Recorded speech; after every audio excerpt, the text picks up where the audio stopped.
Everyone, welcome again.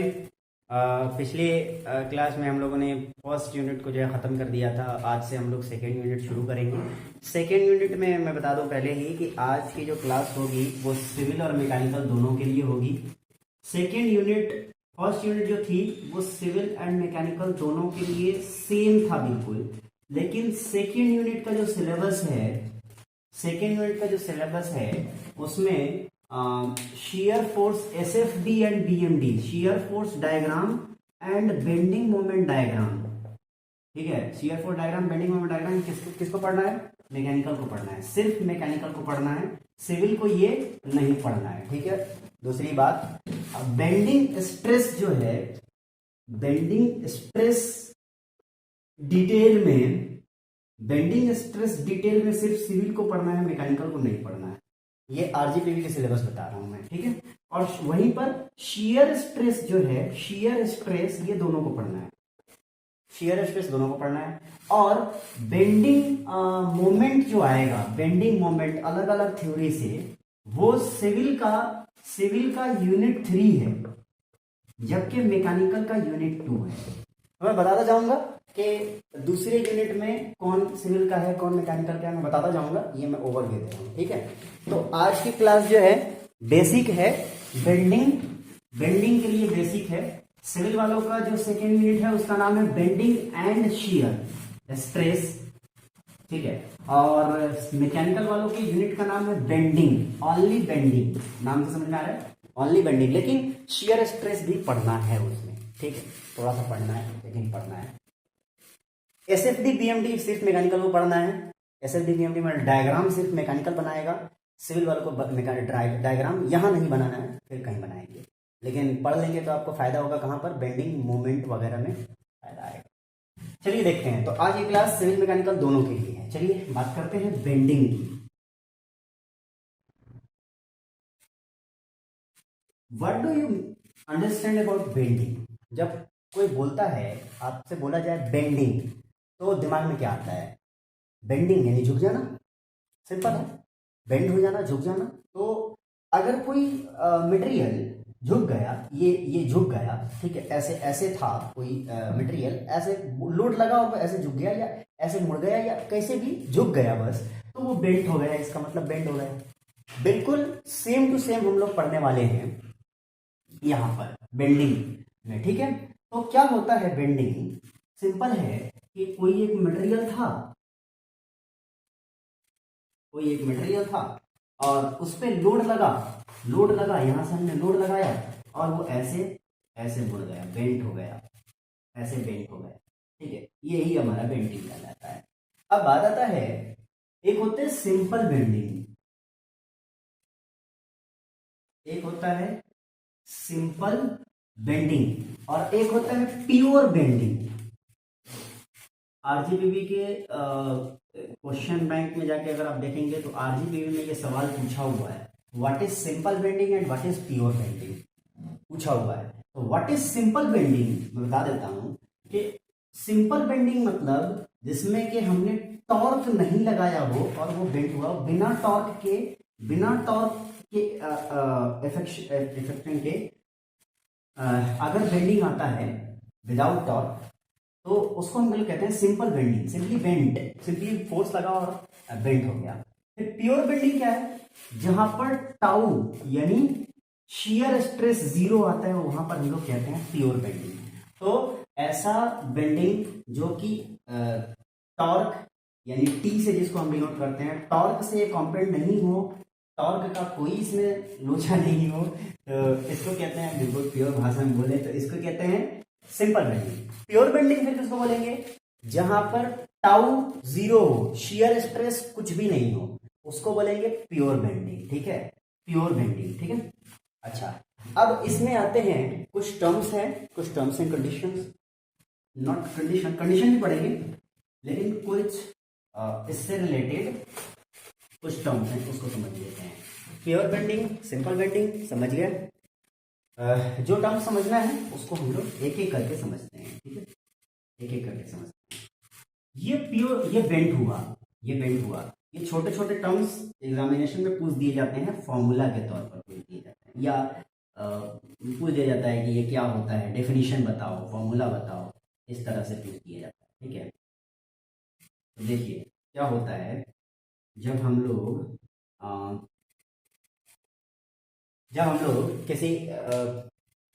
किसी भी material को जब हम फोल्ड करेंगे, बेंट होएगा, जब ये झुकेगा तो याद रखिए, देखिए ऐसे झुकेगा तो ऐसा लगेगा कि ये जो मुड़ रहा है, ये जो मुड़ रहा है, ये जो सिकुड़ रहा है, जो पार्ट सिकुड़ रहा है वो एक तरफ का सिकुड़ेगा और एक तरफ का खींचा हुआ जाएगा, है ना। जैसे हम लोग ऐसे मोड़ते हैं तो ये वाला पार्ट हमारा, ये हथेली सिकुड़ता है, जबकि ये वाला पार्ट हमारा खींचता है। ठीक है, तो इसी तरह से टेक्निकल टर्म में बोले तो उसको एक तरफ क्या हो रहा है, एक तरफ कंप्रेशन हो रहा है, एक तरफ कंप्रेशन हो रहा है ना, कंप्रेशन हो रहा है ना, और दूसरी तरफ टेंशन हो रहा है, दूसरी तरफ टेंशन लग रहा है, दूसरी तरफ टेंशन, एक तरफ टेंशन दूसरी तरफ कंप्रेशन, है ना, एक तरफ टेंशन या एक तरफ टेंशन दूसरी तरफ कंप्रेशन, ये सिकुड़ रहा है तो ये फैल रहा है ना। तो एक ही बॉडी पर एक तरफ टेंशन और दूसरी तरफ कंप्रेशन अगर ऐसा हुआ तो ध्यान दीजिए, पहले मेरी बात को समझिए, ध्यान से समझिएगा। तो अब ध्यान से अगर हम देखें तो ये वाला लेयर सिकुड़ गया, मतलब थोड़ा छोटा हुआ, जबकि ये वाला लेयर फैल गया, ये वाला लेयर फैल गया, है ना, और ये वाला लेयर सिकुड़ गया।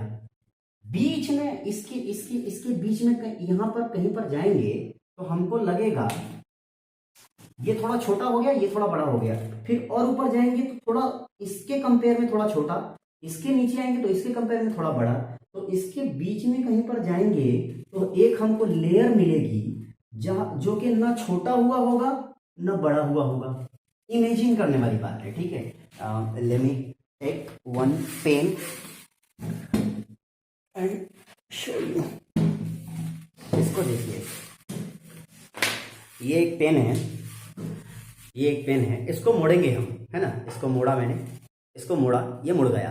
तो जब ये मुड़ता है, ये मुड़ा, जब ये मुड़ता है तो यहाँ टेंशन और यहाँ कंप्रेशन, है ना।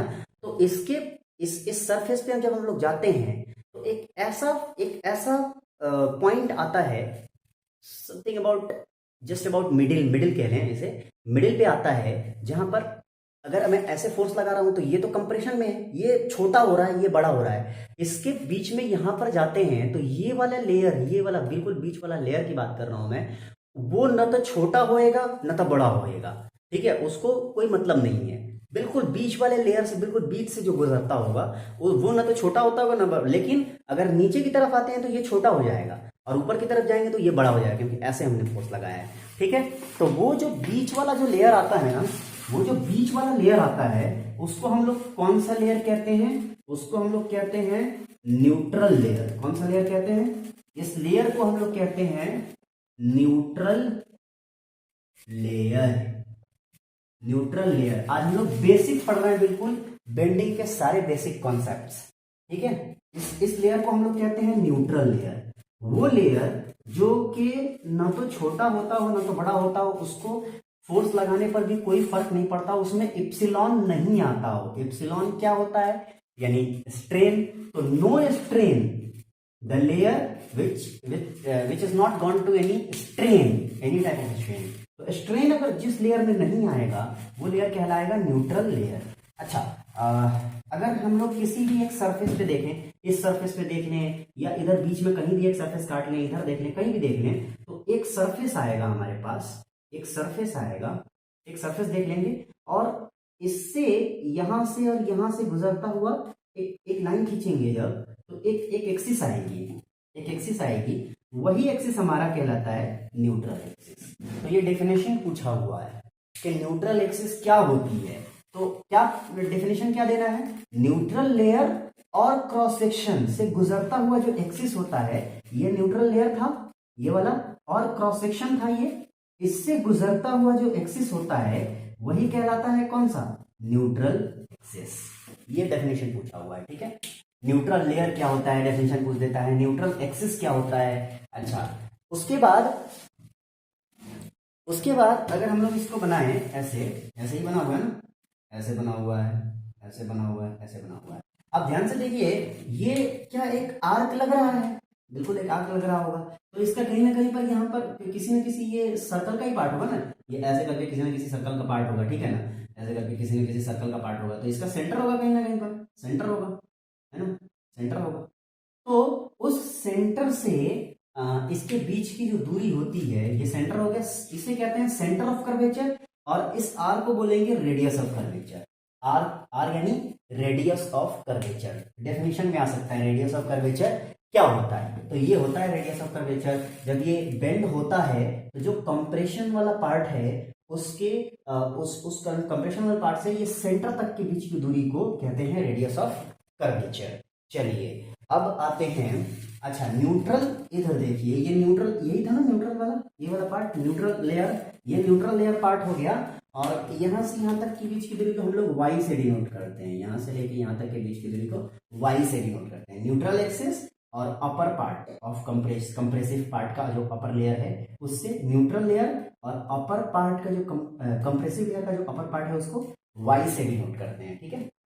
चलिए तो आगे बढ़ जाते हैं। Oh sorry for that, not this but neutral layer तक के बीच की दूरी, सॉरी कंप्रेसिव पार्ट के बीच तक के बीच की दूरी नहीं कह रहा है, रेडियस, रेडियस का मतलब किसको कहते हैं, सेंटर पार्ट और न्यूट्रल लेयर तक के बीच की दूरी को हम लोग रेडियस ऑफ कर्वेचर कहते हैं। सॉरी इसको सुधार दीजिएगा, सेंटर एंड न्यूट्रल एक्सिस तक, न्यूट्रल लेयर तक के बीच की दूरी, यहां से लेकर के यहां तक के बीच की दूरी को हम लोग कहते हैं रेडियस ऑफ कर्वेचर, ठीक है।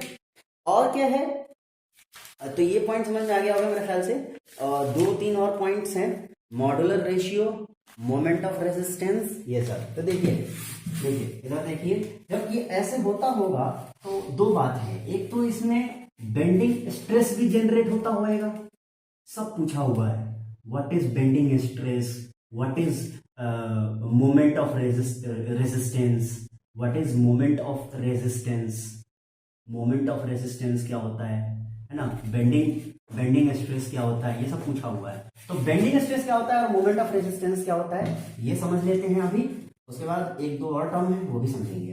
तो देखिए जब ये मुड़ा, जब ये ऐसे मुड़ा तो यहाँ पर और यहाँ पर एक मोमेंट जनरेट हुआ, मोमेंट हम लोगों ने अभी पढ़ा नहीं है तो अभी फिलहाल समझें कि हाँ मोमेंट एक जनरेट होता है। तो कंप्रेसिव और टेंसाइल, ये दोनों यहाँ कंप्रेसिव है, यहाँ टेंसाइल है, यहाँ टेंशन लग रहा है, यहाँ कंप्रेशन लग रहा है ना, यहाँ कंप्रेशन लग रहा है, तो इन दोनों सरफेस में एक कपल जनरेट होता है, और जिसका कपल इस मोमेंट के बराबर होता है, जिसका कपल चाहे टेंशन का चाहे कंप्रेशन का, जिसका भी कपल इस मोमेंट के बराबर होता है उसको हम लोग मोमेंट ऑफ रेजिस्टेंस कहते हैं, ठीक है।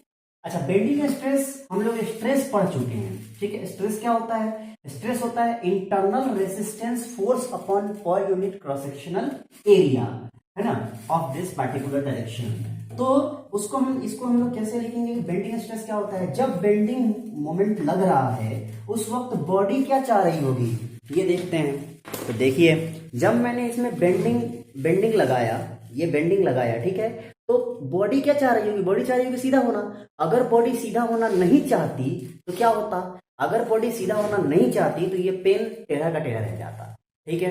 तो इसका मतलब बॉडी अपनी तरफ से कुछ ना कुछ रेजिस्टेंस लगा रही है, और उसी रेजिस्टेंस वही रेजिस्टेंस उसमें जो स्ट्रेस जनरेट होता है, इस बॉडी में जो स्ट्रेस जनरेट होता है that is called bending stress, that is called bending stress. मतलब बेंडिंग फोर्स के रेसिस्ट करने का जो स्ट्रेस है दैट इज बेंडिंग स्ट्रेस। तो बेंडिंग फोर्स बॉडी के अंदर जो रेजिस्टेंस जनरेट होता है उसे कहते हैं बेंडिंग स्ट्रेस, ठीक है। मोमेंट ऑफ रेजिस्टेंस भी समझ लिया।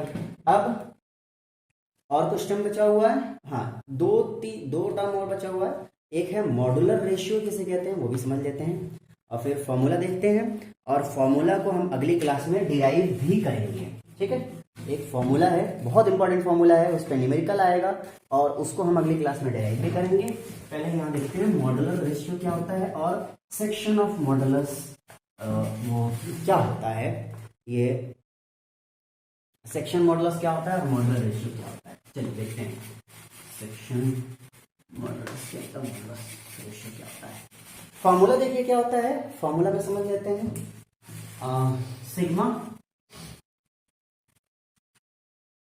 Sigma upon y is equal to m/i is equal to y/r।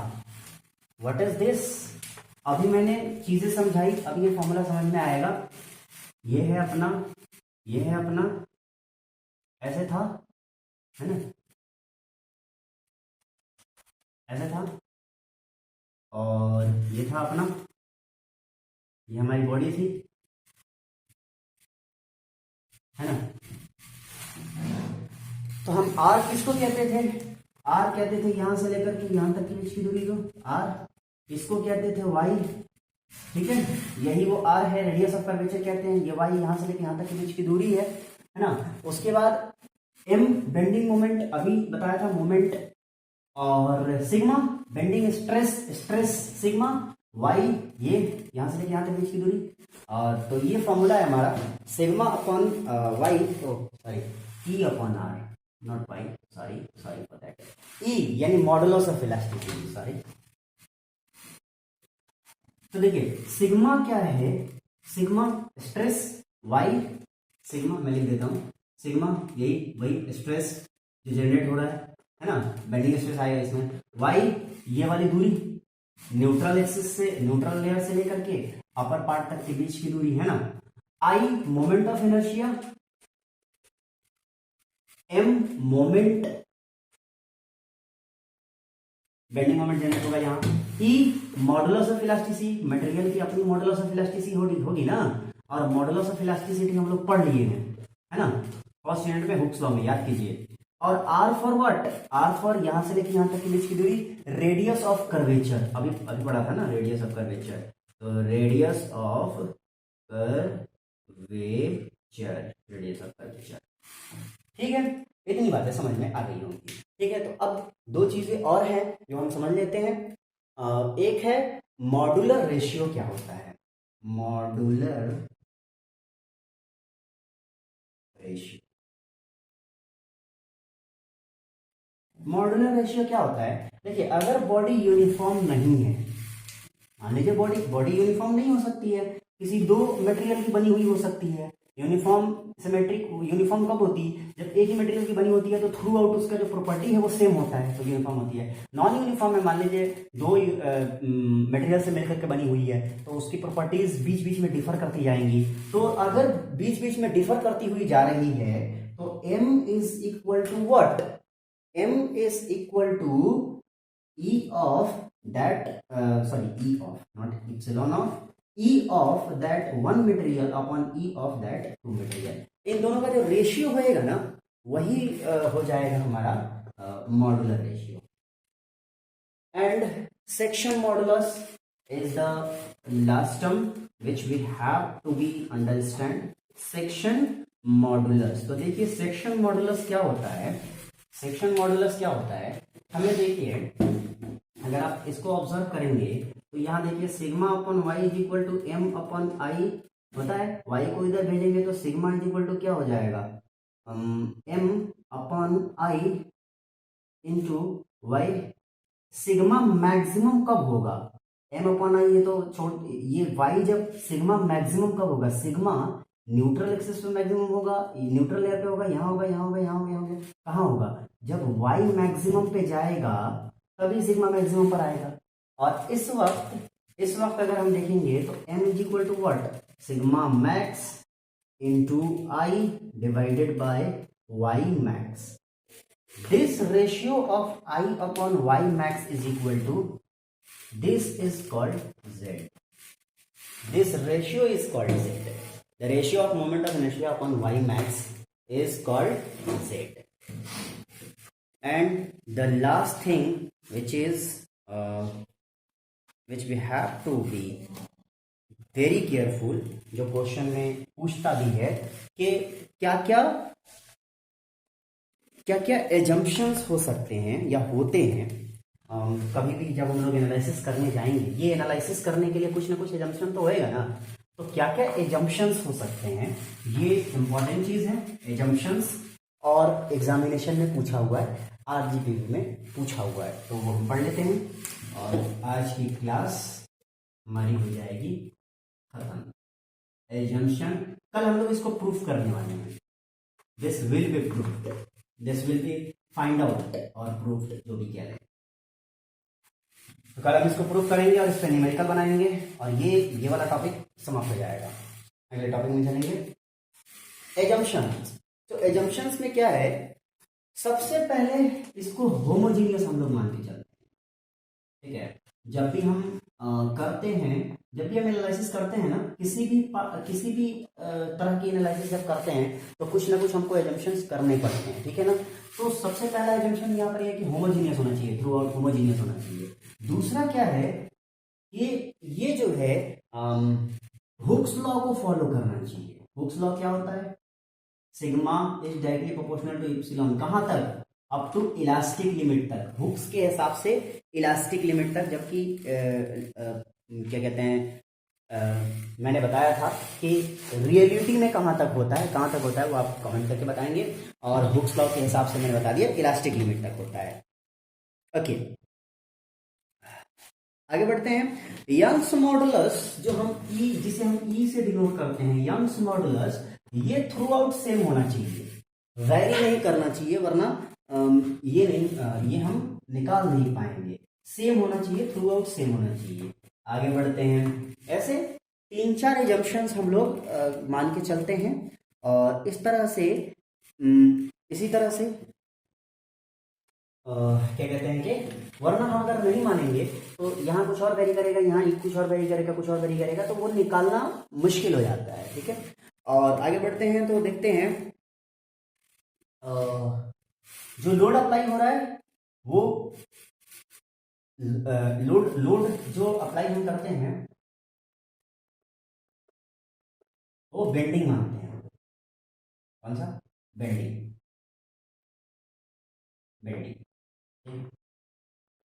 जाहिर सी बात है, टेंशन थोड़ी लगा देंगे इसमें, तो छोटी सी बात है।